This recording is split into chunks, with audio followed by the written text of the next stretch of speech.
अब fried rice किसे पसंद नहीं है, लेकिन आज आपको एक पनीर मसाला फ्राइड राइस की रेसिपी दिखाता हूँ। अलग बात यह है कि इसमें कोई चाइनीज सॉस का यूज ही नहीं किया हुआ दोस्तों, सारे घर के इंग्रेडिएंट्स हैं और टेस्ट ऐसा जो किसी भी मार्केट की फ्राइड राइस को टक्कर दे दे। सिर्फ 2 मिनट में बन के तैयार होगी, आप खुद ही देखना।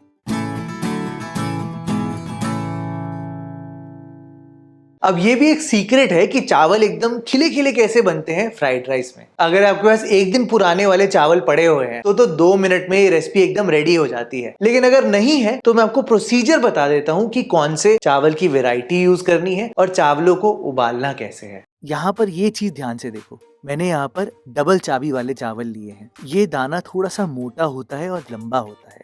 अगर ये नहीं मिलता तो आप नॉर्मल बासमती भी यूज कर सकते हो, लेकिन बेस्ट राइस फ्राइड राइस बनाने के लिए यही होते हैं। तो मैंने यहाँ पर 2 कप चावल लिए हैं, उनको अच्छे से धोया है और बस 10 से 15 मिनट भीगने के लिए छोड़ा है। अब घर में फ्राइड राइस बनाने का फायदा तो यही है दोस्तों कि आप घर में एकदम बेस्ट इंग्रेडिएंट्स यूज कर सकते हो। तो इसलिए मैंने यहाँ पर कोई रिफाइंड ऑयल का यूज नहीं किया है। मैंने यहाँ पर यूज किया है Tata simply better cold press groundnut oil का।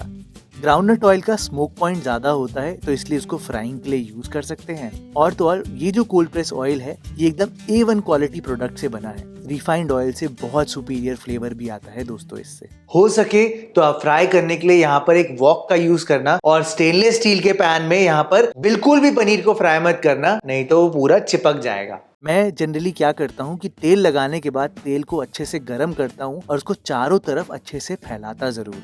फैलाने से जो हीट है वो एकदम इवनली फैल जाती है और जब आप पूरा पनीर, ये 200 ग्राम पनीर है, पूरा 200 ग्राम पनीर एक साथ पकाओगे तो वो पैन से चिपकेगा नहीं। ध्यान देना दोस्तों, नहीं तो आपका सारा पनीर खराब हो जाएगा।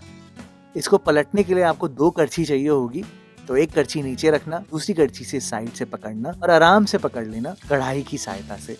पूरा एक पनीर की टिक्की को फ्राई करने से दोस्तों बेनिफिट ये होता है कि पनीर में अलग अलग टेक्सचर आते हैं। अंदर ही अंदर पनीर में पानी लॉक रहता है, थोड़ा सा जूसी रहता है पनीर, लेकिन बाहर से हल्का सा ड्राई हो जाता है, जिससे टेक्सचर बहुत अच्छा आता है। ऐसे फ्राई करने के बाद आप सीधा ही पनीर को छोटे छोटे पीसेस में काट लेना।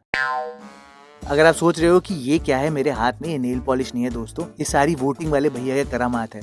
मैंने तो बोला था एक टीका लगाना है, उन्होंने तो पूरा नेल पॉलिश ही लगा दिया। तो इग्नोर दिस। होपफुली आप लोग भी वोट देकर आए हो। पनीर को बस आपने छोटे छोटे पीसेस में काटना है और आपका पनीर तो पूरा सेट है। ये देखो, मैं कह रहा था ना, अंदर से जूसी होगा और बाहर से हल्का सा क्रिस्पी होगा। अच्छा, अब आप एक पतीला लेना, गिरते गिरते बच गया मेरा तो, और गरम गरम पानी में बस आपने यहाँ पर भर के नमक डालना है। ध्यान रहे चावलों को नमक पिलाने का टाइम सिर्फ एक ही बार आता है, उनको बॉईल करते वक्त। हाई फ्लेम पे चावलों को आपने बॉईल करना है। वैसे इसमें ज्यादा कुछ समझाने वाली बात है नहीं, बस मैं आपको ये बोल देता हूँ, अगर आप फ्रेश चावल बॉईल कर रहे हो तो उनको 90% तक बॉईल करना। अब 90% पता कैसे चलेगा, तो बस ये देखो, जो चावल हैं वो आपके नाखून से टूट जाएंगे, लेकिन जब आप उनको दबाने की कोशिश करोगे ना तो वो पिसेंगे नहीं। इस स्टेज तक आपने बॉईल करना है। डबल चावी चावल में ये टेक्सचर बहुत इजीली अचीव हो जाता है, इसलिए उसको फ्राइड राइस में यूज करते हैं सबसे ज्यादा। फिर फटाफट से आप यहाँ पर ठंडे पानी से अच्छे से धो देना, इससे सारा एक्सेस स्टार्च निकल जाएगा और चावल एकदम खिले खिले बन जाएंगे। अगर आपके पास पहले से ही ठंडे चावल, एक दिन पुराने चावल पड़े हुए हैं, तो सीधा ही आप उसमें तेल डाल देना और तेल वेस्ट मत करना, वही पनीर वाला तेल यूज कर लेना और आपके चावल एकदम रेडी हो जाएंगे। मैं तो अपनी फ्राइड राइस में एकदम भर भर के सब्जी डालता हूँ, जैसे कि प्याज, शिमला मिर्च, जो घर में पड़ी होती है मैं तो वो सारी डाल देता हूँ, क्योंकि बच्चे भी इस चक्कर में खा लेते हैं। गाजर, बीन्स कुछ मत छोड़ना और हरे प्याज का हरा पार्ट अलग रखना और धनिया को भी एकदम अलग रखना। हाँ, लेकिन इस रेसिपी में भर के लहसुन जरूर डालना। अगर आपके चावल पहले से उबले हुए हैं और ठंडे हैं तो आपकी रेसिपी अब शुरू होती है। अब मैं आपको टेक्निक दिखाता हूँ 2 मिनट में फ्राइड राइस बनानी कैसे है। तो सबसे पहले सारी सब्जियों को अपने स्लैब पर सजा कर रखना है। हरा प्याज का हरा पार्ट अलग रखना है, लहसुन भी मैंने रेडी करके रखा है, नमक, चावल सब कुछ सेट है, तेल, काली मिर्च, और ये जो बीचों बीच है, 1 मिनट पॉज करो, जो ये बीचों बीच है दोस्तों, यही है हमारा सारा फ्लेवर, यानी कि हमारी मसाला दानी। आप देखना अभी क्या करूंगा मैं। आप सीधा वॉक लेना और उसमें वो जो तेल बचा हुआ है पनीर का, उसी का ही यूज करना। 1 मिनट, मैं पहले ही क्लियर कर दूं ये चीज कि ये रेसिपी क्वांटिटी जो मैं बना रहा हूँ वो बहुत ज्यादा है, तो इसलिए मैंने यहाँ पर उसको 2 लॉट में डिवाइड करा है और मैं आपको सिर्फ एक ही लॉट दिखा रहा हूँ। तेल को गर्म करके चारों तरफ फिर से आपने फैलाना है और गर्म तेल में ही आप यहाँ पर लहसुन डालना और सारी सब्जियां डाल देना। हमारे पास दोस्तों घर में रेस्टोरेंट जैसे बर्नर्स तो होते नहीं है बहुत हाई फ्लेम वाले, तो इसलिए आप यहाँ पर सारी सब्जियां एक साथ डाल सकते हो ताकि उनका कुकिंग टाइम मैच हो जाए। सिर्फ 30 to 40 सेकेंड्स आपने पकाना है और फिर आप यहाँ पर पनीर भी डाल देना। सारी कुकिंग हाई फ्लेम पर होनी चाहिए, बस ध्यान देना। पनीर को सिर्फ 10 सेकेंड आप पकाना और अब यहाँ पर चावल भी डाल देना। देखा कितनी स्पीड में काम हो रहा है। चावल डालकर अब सीधा ही डालना नमक और थोड़े से मसाले, थोड़ी सी लाल मिर्च पाउडर, भर के धनिया पाउडर, और ये क्या है, ये है दोस्तों पाव भाजी मसाला।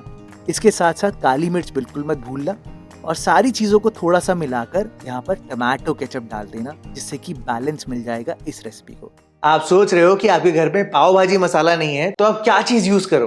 देखो आप अपनी पसंद का कोई भी मसाला यूज कर सकते हो। चिकन मसाला चलेगा, मीट मसाला चलेगा, इंस्टेंट नूडल मसाला भी चलेगा, जो आपकी पसंद का हो आप उसका यूज कर सकते हो। सारी चीजों को आपने अच्छे से मिलाना है, फिर आप यहाँ पर गैस को बंद कर देना और अब लेना एक दालचीनी। दालचीनी को अपनी कढ़ाई के बीचों बीच रखना और उसको ऐसे आधा तोड़ देना। आधी टूटी हुई दालचीनी को सीधा ही जलाकर आप यहाँ पर कटोरी में रखना और थोड़ा सा घी डाल के फटाफट से ढक्कन लगा देना। सिर्फ 30 सेकेंड ऐसे छोड़ना दोस्तों और आपकी पूरी फ्राइड राइस को अच्छे से धुंगार मिल जाएगा। यही वो ट्रिक है जिससे कि आपकी फ्राइड राइस की ना सिर्फ खुशबू, उसका टेस्ट भी एकदम ऑसम हो जाएगा।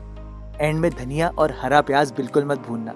एंड दैट्स इट दोस्तों, बिना किसी चाइनीज सॉस के एकदम अमेजिंग, रेस्टोरेंट से बेहतर फ्राइड राइस आप घर पे बना सकते हो, एकदम हेल्दी और सब्जियों से भरी हुई।